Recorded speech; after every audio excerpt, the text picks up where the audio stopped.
ዛሬም እየጠበቀ ነው። ማን? ያ ሽማግሌ ይታያል? አዎ። ምንድነው? አባትህ ጋር ከመተዋወቄ በፊት የድሮ ፍቅረኛዬ ነበር። ዛሬ አበደ ፍቅር ታሪክ ልሰማ ነው። እሺ ይገርምሃል ውዴ፣ በቃ በራሳችን እንሂድ። አጎቴ መጣው ጠብቁኝ ፒክ ላድርጋችሁ አለን አይደል እንዴ? መጣው ጠብቁኝ ካለ ስንት ሰዓቱ ነው? ትንሽ እንጠብቀው።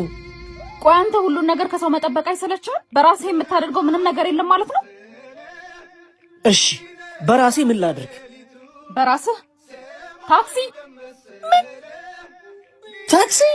አዎ ያልመጣን መኪና ከምጠብቅ ባገኘው ታክሲ ጉዞዬን መቀጠል። ከዛስ? ደላላውን ንገረውና በቃ ባለችን ብር ሱቁን እንጀምረው። ሲስተር እኮ የወር ይለፍና ቀጣይ ወር ልክላችኋለሁ ብላለች። ብንጠብቃት? እሷን እየጠበቅን 7 ወር ሞላ። ባለን መጀመር እየተቻለ መጠበቁን ምን አመጣው? ሁሉን ነገር ከሰው ኤክስፔክት አድርገህ ጠብቀህ ነው በቃ ህይወትህን የምትመራው? ሶሪ እኔ ማር፣ በቃ ሳላውቀው መጠበቅ የሚባለው ነገር ሱስ ሆነብኝ። አስተካክላለሁ። እሺ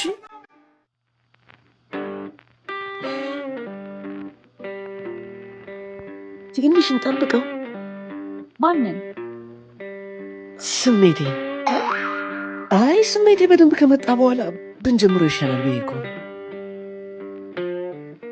ብዙ አይቆይም እኮ ብንጠብቀውስ?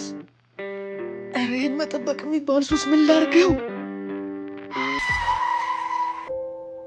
አቶ ባርኮት እንዴት ነህ?